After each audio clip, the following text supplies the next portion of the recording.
네. 자, 할렐루야. 네, 먼저 우리 하나님께 영광의 목소리를 드리겠습니다. 아멘. 우리의 찬양을 주님께서 기뻐 받으신 줄 믿습니다. 아멘. 찬양에 기쁨이 있으십니까? 아멘. 옆에 있는 분들과도 함께 인사하시겠습니다. 정말 잘 나오셨습니다. 함께 인사하시겠습니다. 정말 잘 나오셨습니다. 네. 사람에게 소망이 중요합니다. 비록 절망과 괴로움과 어려움이 있어도 소망이 있는 사람은 그 절망 속에서 끝까지 인내하고 견딜 수 있습니다. 현대 심리학자의 에리히 프롬이라는 사람이 있는데, 이 사람이 인간을 가리켜서 호모 에스라고 말을 했습니다. 이것이 무슨 뜻이냐면은 소망의 사람이다라는 뜻입니다. 세이스피어도 이런 말을 합니다. 우리의 불행을 치료하는 한 가지 약이 있는데 그 약은 바로 소망이다라고 했습니다. 남자분들은 아마 잘 아실 겁니다. 성인이 되면 군대에 이제 들어가게 되는데, 네, 여기 군대 다녀오신 분들도 아마 많이 아실 겁니다. 어릴 때는 저도 그랬어요. 내가 멋 모를 때는 내가 어른이 되면은 군대 갈 때쯤 되면은 통일이 되겠지, 군대 안 가겠지, 그런 막연한 희망, 헛된 희망을 품었습니다. 빨리 통일되라, 빨리 통일됐으면 군대 안 갔는데, 그런 생각을 품었지만 결국은 군대 갈 때가 되었습니다. 여지없이 군대를 가게 됩니다. 여기 군대 안 간 청년들이 혹시 있다면은 결국 군대를 가게 된다. 우리 미래의 아이들도 군대를 가게 된다. 어쨌든 군대를 가게 되었습니다. 그날을 아직도 잊지 못합니다. 마치 제 기분을 아는 듯이 하늘에서는 비가 쏟아지고 있었습니다. 날씨는 정말 흐렸습니다. 제 마음을 정말로 잘 대변해 주고 있었죠. 얼마나 절망스럽고 힘들었던지, 제가 정말 고기를 엄청 좋아하는데, 갈비집에서 이제 들어가기 전에 갈비를 먹는데, 이게 갈비를 먹는 건지 이게 고무를 씹는 건지 아무런 맛도 느껴지지가 않는 것이죠. 어떻게든 이 현실을 좀 벗어나고 싶은데 벗어날 수 없는 이 현실 앞에서 그렇게 군대에서의 첫날 밤을 보내게 되었습니다. 자리에 누워서 눈을 감고 이제 꿈을 꾸는데, 일어나면은 다시 내 집에 있지 않을까? 근데 기상나팔과 함께 현실은 군대였습니다. 얼마나 그때 절망적이었는지 모릅니다. 하루는 한 선임이 저를 불러서 이런 말을 했습니다. 눈을 감아봐라. 네, 눈을 감았습니다. 뭐가 보이냐? 아무것도 안 보입니다. 그게 네 군생활이다. 하루는 또 연변장에 저를 데리고 가서 돌을 힘껏 멀리 던져보라는 겁니다. 힘껏 멀리 던졌습니다. 그게 앞으로 너의 남은 군생활이다. 네. 군대엔 참 이런 나쁜 사람들이 많습니다. 어쨌든 이렇게 막막한 군생활, 어쩌면은 어떻게 이 군생활을 버틸 수 있을까? 언제쯤 제대할 수 있을까? 그렇게 소망 없이 희망 없이 살 수도 있는 그 시간 가운데, 그럼에도 버틸 수 있었던, 그럼에도 버티고 끝까지 인내할 수 있었던 힘은 어디 있었냐면은 휴가, 그리고 결국에 전역하게 될 전역 날짜, 휴가를 바라보고 또 전역할 그 날짜를 바라보고 버티는 것이죠. 여러분들의 삶은 지금 어떻습니까? 어떤 소망을 품고 어떤 희망을 가지고 살고 계십니까? 우리가 때론 이 땅을 살아가면서 겪게 될 때 많은 어려움도 있고 고통도 있고 또 아픔의 시간들도 보낼 때가 있을 것입니다. 앞이 보이지 않고 도저히 소망이라고는 찾아볼 수 없는 현실 앞에서 정말로 낙심하고 절망할 때가 얼마나 많은지 모릅니다. 그 문제가 건강의 문제가 될 수도 있고, 또 학업의 문제가 될 수도 있고, 또 직장의 문제가 될 수도 있고, 사람들과의 관계 속에서 오는 문제, 가정에서의 오는 그런 불화의 문제들도 있을 수 있습니다. 재정적인 문제가 또 있을 수도 있습니다. 이런 모든 문제들이 내 삶을 가로막고 있을 때, 소망을 찾을 수 없을 때, 절망적일 때, 아무리 내 삶을 둘러봐도 도저히 나아지지 않을 것 같은 이 현실 앞에서 어쩌면 우리는 모든 소망이 다 끊어져서 낙심하고 있을지도 모릅니다. 그런데 오늘 본문 말씀에서 이렇게 말씀합니다. 우리 베드로전서 1장 3절 말씀을 다시 한 목소리로 함께 읽어보겠습니다. 베드로전서 1장 3절 말씀입니다. 우리 주 예수 그리스도의 아버지 하나님을 찬송하리로다. 그의 많으신 긍휼대로 예수 그리스도를 죽은 자 가운데서 부활하게 하심으로 말미암아 우리를 거듭나게 하사 산 소망이 있게 하시며. 아멘. 우리에게 소망이 있다랍니다. 근데 그 소망이 어떤 소망입니까? 그냥 소망이 아니라 산 소망, 살아있는 소망이 있다라는 겁니다. 오늘 본문의 이 배경이 어떤 배경이냐면은 AD 64년에 이제 로마의 커다란 대화재가 발생했습니다. 그리고 이 화재의 사건의 주범으로서 로마의 네로 황제가 자신이 저지른 잘못을 덮으려고 자신이 저질렀음에도 불구하고 그 희생양으로 누구를 지목했냐면은 그리스도인들을 지목합니다. 저 사람들이 불을 저질렀다라는 것이죠. 그렇게 그리스도인들이 지목을 받고 온갖 핍박과 박해를 받게 됩니다. 그래서 당시 그리스도인들은 얼마나 수많은 핍박과 박해를 겪어 있는지 감옥에 끌려가기도 하고 십자가에 매달리기도 하고 또 원형 경기장에 끌려가서 사자와 그 맹수들에게 죽임을 당하기도 합니다. 화형을 당하기도 합니다. 말 못할 끔찍한 일들을 겪어야 했던 것입니다. 그것이 당시 그리스도인들, 초대교회 교인들의 모습이었던 겁니다. 도저히 그들에게 희망이라고는 찾아볼 수 없는 현실이었던 것이죠. 내가 예수님을 믿는다고 해서 수많은 사람들에게 끌려가서 핍박받고 괴롭힘 당하고 거기서 끝이 아니라 죽임당하는 이 현실 앞에서 어떤 소망을 찾을 수 있겠습니까? 근데 이런 희망이 없는, 소망이 없는 그때에 베드로가 위로와 소망의 편지를 씁니다. 그것이 바로 이 베드로 전서입니다. 당시 소망이 없었던, 살아갈 힘이 없었던 초대교회 교인들에게, 그리고 어쩌면 오늘 이 땅을 살아가고 있는 우리들에게도 하나님께서는 베드로를 통해서 말씀하고 계신 것입니다. 소망 없는 너희들의 삶에, 소망이 없다라고 생각하는 너희들의 삶에 소망이 있다. 살아있는 산 소망이 있다. 우리에게 분명하게 말씀해 주시는 것이죠. 그럼 우리의 산 소망이 무엇이겠습니까? 절대로 끊어지지 않는, 무너지지 않는 죽은 소망이 아니라, 헛된 소망이 아니라 살아있는 소망, 영원한 소망이 무엇이겠습니까? 따라해 볼까요? 나의 산 소망은 오직 예수 그리스도입니다. 한 번 더 해볼까요? 나의 산 소망은 오직 예수 그리스도입니다. 그렇게 고백하십니까? 아멘. 6절에서 베드로가 이렇게 권면합니다. 6절 말씀도 우리 함께 읽겠습니다. 그러므로 너희가 이제 여러 가지 시험으로 말미암아 잠깐 근심하게 되지 않을 수 없으나 오히려 크게 기뻐하는도다. 아멘. 여러 시험으로 근심한다, 고통스럽다, 그럼에도 크게 기뻐한다라는 겁니다.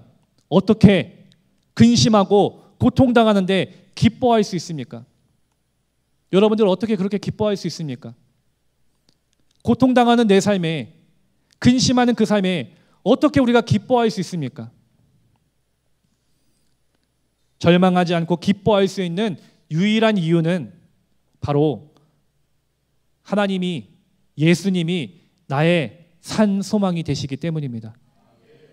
산 소망이신 예수님을 믿기 때문에 지금 내 삶의 형편 가운데 어려움이 있고 소망이 없고 말 못할 그런 괴로운 일이 있을지라도 우리는 예수 그리스도로 이길 수 있는 것입니다. 그리고 그 예수님으로 인해서 감사하며 찬양할 수 있는 것입니다. 본래 우리가 어떤 자들이었습니까? 여러분들, 우리가 어떤 사람들이었습니까? 용서받을 수 없는 죄인이었습니다. 그 죄로 인해서 영원히 죽을 수밖에 없었던 것이 우리들이었습니다. 소망이 없는 삶을 살 수밖에 없는 것이 바로 나였다는 것이죠. 그런데 소망 없는 내 삶에, 생명 없는 내 삶에 예수님께서 찾아와 주셨습니다. 하나님께서 아무런 죄가 없으신 예수님을 소망 없는 내게, 우리에게 소망 주시려고, 은혜 주시려고, 생명 주시려고 이 땅에 보내주셨다는 겁니다. 이 사실을 분명하게 믿으시기를 바랍니다. 그리고 소망 없는 나를 위해서, 죄인인 나를 위해서 대신해서 십자가에 달려 죽게 해주셨습니다. 그래서 우리가 죄인이 아니라 하나님의 자녀고 하나님의 백성이 되고 영원한 삶, 천국 백성이 될 수 있는 은혜를, 복을 주셨다라는 겁니다. 그렇게 여기에 모인 여러분들, 내가 예수님으로 인해서 구원받았기 때문에, 그 은혜에 감사하기 때문에 이 예배 자리에 온 것입니다. 그 주님을 찬양하는 것입니다. 바쁜 일이 있을 수도 있고 찬양할 수 없는, 예배할 수 없는 삶의 어려움이 있을지라도 그럼에도 그 모든 것을 이겨내고 나를 구원하시고 내게 소망 주신 예수님을 찬양하기 위해 우리는 바로 이 자리에 모인 것입니다. 왜냐? 나는 예수님으로 인해서 구원받고 천국 백성이 되었기 때문입니다. 요한복음 3장 16절에서 우리가 너무 잘 알고 있는 말씀이죠. 이렇게 말씀하죠. 하나님이 세상을 이처럼 사랑하사 독생자를 주셨으니 이는 그를 믿는 자마다 멸망하지 않고 영생을 얻게 하려 하심이라. 아멘. 우리가 멸망하지 않고 영생을 얻게 하시기 위해서 독생자 예수님께서 십자가 지시고 우리를 위해 대신해서 죽으셨다라는 겁니다. 그렇기 때문에 우리는 산 소망이 있는 자들입니다. 세상에 썩어질 소망이 아니라 영원한 소망을 소유한 자들임을 여러분들 믿으시기를 간절히 소망합니다. 이제 그래서 예수님으로 인해서 우리는 멸망하지 않고 영생 천국을 소유한 천국 백성이 된 것을 여러분들 믿으시고 전하시기를 간절히 소망합니다. 그런데 문제는 무엇이냐면 우리가 이렇게 천국 백성 됐는데, 천국 시민이 되었는데 그 어떤 소망보다 확실한 살아있는 소망을 붙잡고 살아야 하는 자들인데 자꾸만 우리의 시선이 그 산 소망을 붙잡지 못하고 엉뚱한 것에 소망을 품고 살아갈 때가 많다라는 것이죠. 4절 말씀에 보면은 썩지 않고 더럽지 않고 쇠하지 아니하는 유업을 있게 하시나니 곧 너희를 위하여 하늘에 간직하신 것이라 라고 했습니다. 하나님께서 우리에게 말씀하셨습니다. 썩지 아니할 것, 더럽지 않은 것, 쇠하지 않은 유업을 누구에게요? 내게 주셨다는 거예요. 우리 모두에게 주셨다라고 했습니다. 근데 오늘 우리의 인생이 어떻습니까? 그 썩지 않을 것, 영원한 것을 붙잡고 살아가고 계십니까? 어쩌면 우리에게는 그 영원한 소망을 붙잡기보다는 당장 우리 눈앞에 있는 썩어져 가고 있는 세상의 소망을 붙잡을 때가 얼마나 많은지 모릅니다. 어떻게 하면 더 가질 수 있을까? 어떻게 하면 더 높아질 수 있을까? 어떻게 하면 남들에게 인정받으며 누리며 살 수 있을까? 어쩌면 지금 우리의 소망은 여기에 있지 않습니까? 수많은 사람들이 말합니다. 돈이 세상의 소망이다. 우리 삶의 소망이다. 학벌만이 소망이다. 이 땅에서 잘 먹고 잘 사는 것이 가장 가치 있는 소망이다. 그리스도인인 우리조차도 그렇게 고백하며 살아가고 있지 않습니까? 나조차도 영원한 소망이 아니라 바로 이 세상에 수많은 사람들이 붙잡고 있는 그 헛된 소망을 붙잡으려고 그렇게 아둥바둥 치열하게 살고 있지 않습니까? 사랑하는 우리 신가익교회 성도 여러분, 나는 그리고 우리는 예수님으로 인해서 구원받은 자들입니다. 믿으십니까? 그렇게 고백하십니까? 이 사실을 분명하게 믿고 이 믿음이 절대로 흔들리지 않는 우리가 되길 소망합니다.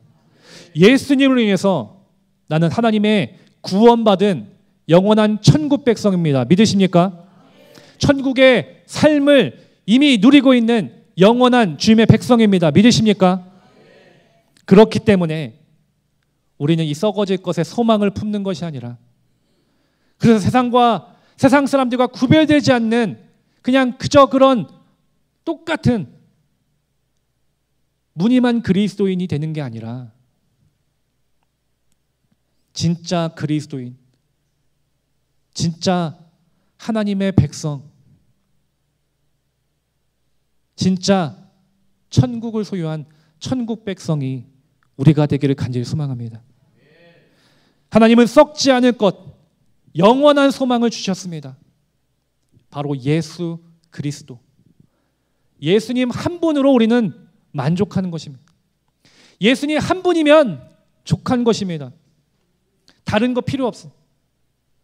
우리가 여러 가지 것들을 구하지만 다른 거 필요 없습니다. 그냥 예수님이면 됩니다. 예수님 한 분이면 됩니다. 내 인생에서 가장 중요한 것 예수님입니다.